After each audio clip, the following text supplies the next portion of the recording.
at 16, I got pregnant, and I ran to men to fill that void. I was introduced to pain medication for the first time, and that gave me energy to do what I needed to do. And so after 2 years of this long, miserable divorce, and it was really ugly, I went to Knoxville, Tennessee to celebrate. And I went to a bar, and I guess that night my life really changed forever. I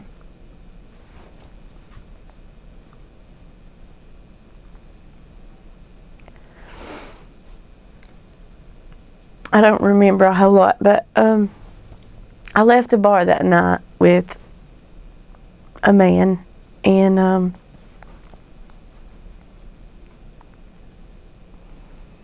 I don't remember all that happened, parts, bits and pieces, but that night I was gang raped by 5 men, and was so ashamed and so embarrassed and felt like it was my fault. I blamed myself, and I didn't want to tell anyone. And this man that I had left the bar with, he stopped all that night. He stopped it. And so when I wake up at a motel with this man, and he's telling me how he saved my life, and he was this, he tried to be the hero in this situation, and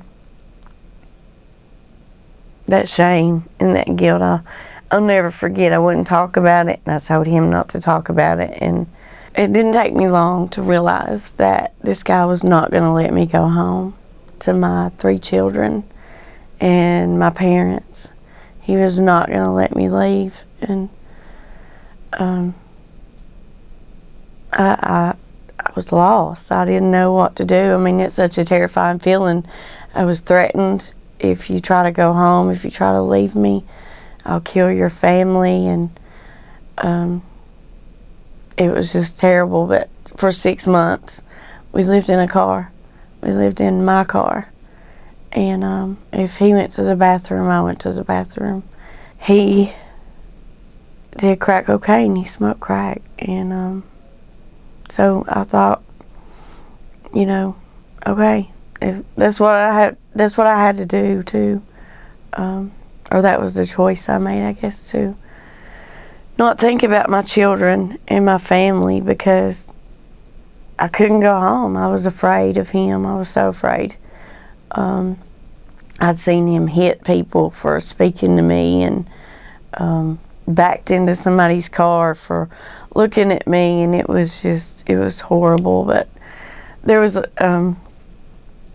a lady that at a place where we slept in the parking lot that she knew I didn't belong there, and she reached out to me when she could and got a little bit of my background. And finally one day after 6 months, he trusted me enough to leave me there while he went to work, and she let me call my parents, and they come and got me just in the nick of time. As we were pulling out of the parking lot, he was running down the hill.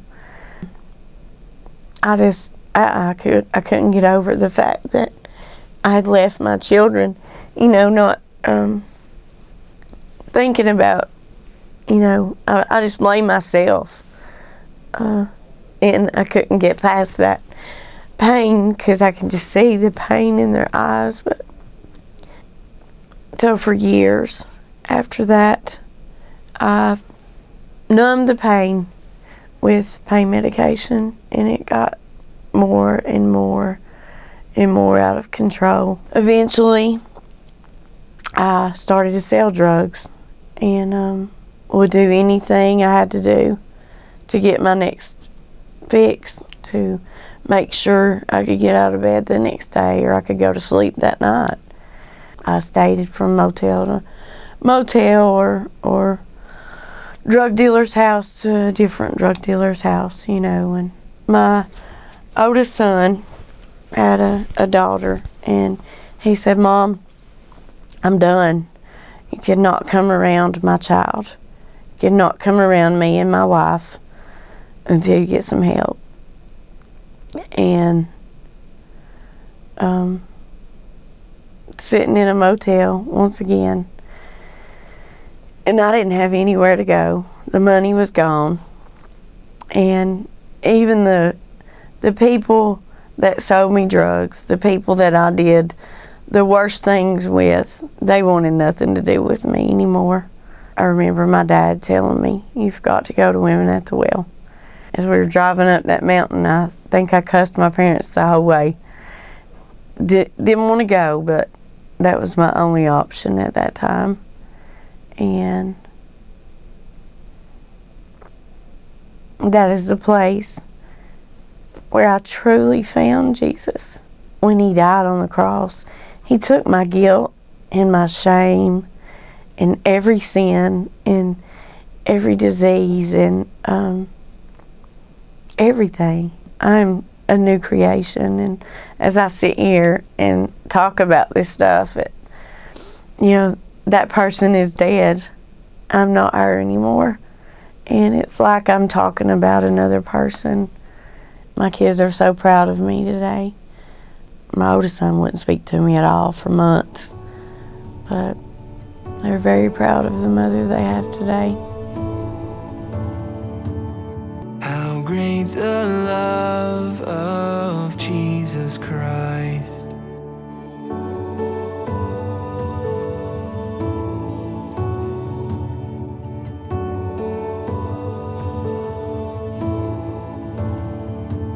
Upon the cross of Calvary, the blood was shed that pardons me. No longer bound, no